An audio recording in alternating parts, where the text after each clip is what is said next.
Hey listen, have I got a tale for you? This story's so bizarre, so completely nuts, that even Martin Scorsese wouldn't know how to direct it. I mean, how do you turn a story about people literally dancing themselves to death into something that will break the box office? I think even Martin would have looked at this and said, you know what, maybe I'll sit this one out. This is a tale of the dancing plague of 1518. Now this sounds less like an historic event and more like something Walter White would have whipped up in his lab after downing 3 double espressos and chasing them down with half a dozen cannoli. Now, you might have heard this story before, but this is the Bada Bing Bada Boom version. Now picture this, it's the summer of 1518 in Strasbourg, modern day France. The sun is blazing, the streets smell like livestock, and everybody's grumpy, like a priest at Sunday Mass with not enough altar boys. Suddenly, a woman named Fra Trofia decides to kick off what might be history's wildest party.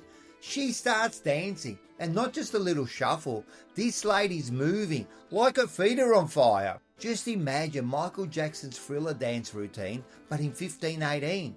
And somehow, they're all moonwalking, centuries before Michael Jackson was even born. People tell her to stop, but she doesn't. Hours pass, then days. When Fra Trofia starts dancing, the townsfolk just stare, shaking their heads.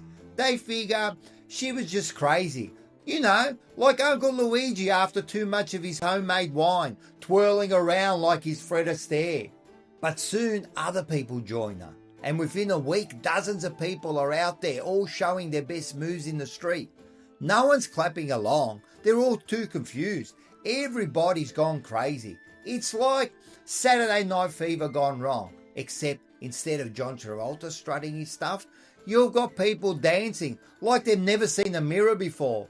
And the music is just the sound of people panting and collapsing. Now, this is where the so-called experts of the town step in. They bring in doctors and priests and what we'd call, let's say, consultants. The kind of guys who probably make a living diagnosing every problem as either demons or the weather. The town's head doctor walks into the square, takes a look at the scene and announces, it's evil spirits. This is the work of the devil. Because, you know, when in doubt, blame Satan. But wait, it gets better. Another expert chimes in, stroking his beard like he's auditioning for the Game of Thrones, and says, No. This isn't demons, it's the weather. The heat is making their blood boil. Now you got half the town agreeing with the hot blood theory, while the other half is sprinkling holy water and burning sage. By this point, the town officials step in. And listen, these weren't exactly the sharpest tools in the shed. Their big idea, hire musicians to help the dancers get it out of their system. I know, it sounds like something straight out of Analyze This. Oh, they're dancing themselves to death. Maybe give them more music. So they set up the stages, bring in the drummers, guitarists. The whole thing turns into this medieval dance marathon. So you're probably thinking, this plan might just work, right? Wrong. This brilliant plan only makes things worse. People keep dancing day and night, rain and shine. They're dropping dead from exhaustion, dehydration, even heart attacks. And let me tell you, there's nothing funny about this. Unless you picture a priest looking up in the sky, wide-eyed, like he's about to perform an exorcism, and saying, really? Dancing? I was expecting a head spin and some green vomit, but not this. So what caused this madness? Historians are still arguing about it. One theory is ergot poisoning. That's mouldy bread that makes people trip out, like Amy Winehouse at her last concert in Serbia. It was the medieval version of LSD. Another theory, mass hysteria, phantom disease and stress made everyone lose it.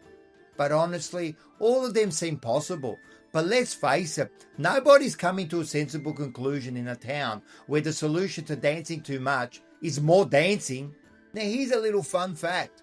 This wasn't the first time people started dancing out of nowhere. Similar outbreaks happened in all parts of Europe. Apparently, the medieval folks couldn't hear a beat without losing control of their limbs, like they were at a Greek wedding, where the only thing missing was the smashing of the plates. It's an amazing and fascinating story. And yeah, one historians can't fully explain. But it's also a perfect example of how humanity can be a bunch of mamalukes. I mean, come on. Who dances themselves into the grave? It's wild, it's baffling, and honestly, as my father would say, stunad. You've probably heard this story in passing before, but this is the Kumba Rock version, the one that sticks, the one you'll tell your friends over drinks, and the one that they'll have them saying, "Oh, ma che cazzo."